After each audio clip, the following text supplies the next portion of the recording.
And we have special guests in the house. Of course, I've mentioned it a time or 1,000. Oh, for the love of God! About the big we have to hear that's coming this up. Is the Hatfields and McCoys, isn't it? Hatfields McCoys documentary, yeah. And Joe Murphy's here from Trifecta. Joe, who'd you bring with you today? I've got my partner Jack Reynolds in the house. There's Jack. Hey, Jack, how you doing? Joe and Jack and Judy. And Judy.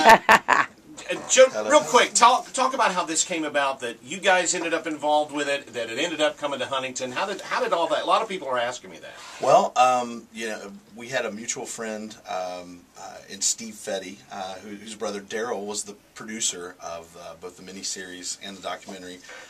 He contacted us to do some interviews.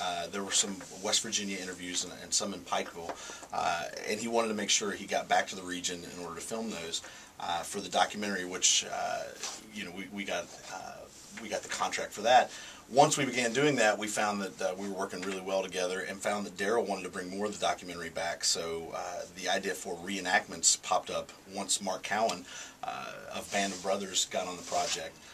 He began fighting at that point to shoot in West Virginia. We got with Mr. Perry at Heritage Farms and gave them an option, or an alternative rather, to a Hollywood soundstage. And when the options were laid out there for them and they saw that it was feasible, they decided to come to Huntington and shoot the thing.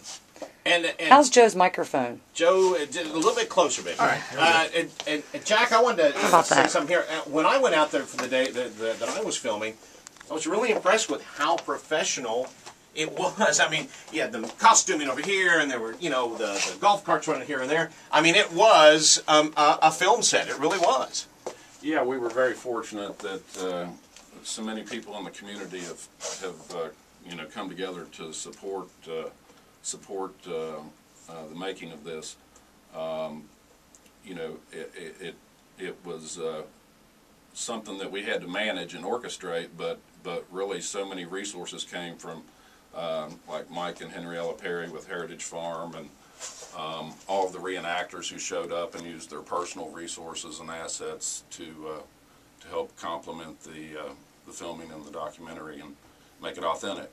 And then the mayor and the city, everyone kind of opened their arms, and that's what we need to see anytime a film project or anytime any guest comes into Huntington. We would hope that everyone kind of rolls out that red carpet, so to speak, and we really did, and it impressed them enough that when it came time to do the world premiere, they did a world premiere in L.A. for the miniseries, and then it brought the other premiere, the East Coast premiere, right here to Huntington. Yeah. We were really happy. Extremely cool. And now, you guys, you've seen both now. How does the documentary dovetail with the miniseries?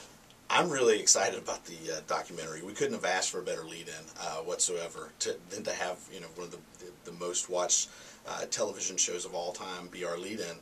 What's happening here is people are kind of getting feud mania, and I'll bet that if you checked Google, you would see that Hatfields McCoys would be one of the biggest searches of the week. So people want more information, and I'm proud to say that our documentary adds a lot more information and works as a great companion with the miniseries. You're going to find things and facts that you don't see in the miniseries, and also there are storylines and also conflicts that you get a little more breadth and depth by watching the documentary. There are two specific examples, and I don't want to give them away, but two specific facts that they didn't have time for, or they were built around composite characters that they didn't tell in the miniseries, that Daryl and Mark Cowan wanted to make sure to be historically accurate, that we covered. So that was another reason for making the documentary. They knew that it was a Hollywood story. They were making a movie, and they knew they couldn't cover everything. So this was their chance at Think Factory and with Daryl Fetty to get the full true story out there that will stand up against the historians. And we believe this piece will be something that we'll be watching in West Virginia history classes for the next 20 years. Let me add one thing. My goof story. After the filming, after my shooting, I went to the director, Mr. Cowan, Mark Cowan, who directed it, and I said, look, I'm in radio, and if you need any voice work, for the documentary, I'd be glad to help out. And he said, well, we've already got somebody. And I said, oh, really, who? And he said, Kevin Costner. I said, well, okay, if you want to settle. But so that kind of put me in my place. Well, I tell you what, just some amazing stuff going on, and this is cool. This Think Factory media association and with these contacts that you guys have made, I mean, Trifecta really has done a tremendous job, and I think there's some big things coming for you guys in the future. Well, thank you, Clint. You know, something that's very important to us is to let the world know that Huntington and West Virginia, you know, we're a legitimate production town, and we can make it happen here, and we can stretch that budget. We don't just have strong backs for mining coal around here. You know, we have creative minds and an ingenuity that can stretch that production dollar. So we think that we showed that to history in Hollywood. We've done it before. We'll do it again, and that's why we lovingly call this place Hollerwood.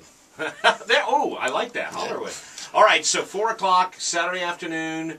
The documentary's on, and one more thing. You got some really wonderful performances. I have only seen very short clips. Dave Lavender looks amazing in this as Devil Anse Hatfield. Yeah, Dave Lavender's great. We've got the mayor and Debbie Wolf, yourself. McKaylee is in it? Yeah, McKaylee is in there. We've got tons of actors and actresses and just faces that you're going to recognize. Mike Coffey from Chief of Police of Barbersville plays best bad Frank Phillips. I'll be honest with you. What do you think, Jack? I think he's scarier than the bad Frank that they absolutely. picked for the miniseries. Absolutely. I wouldn't want to come across that guy. Well, guys, listen, thank you, Jack. Thank you, Joe, for coming down. Thanks for including me in the process. It really was cool. I cannot wait to see it Saturday. Thank you, Clint and Judy. Thank you for having us. Guys from Trifecta here with Clint and Judy on 103.3 TCR.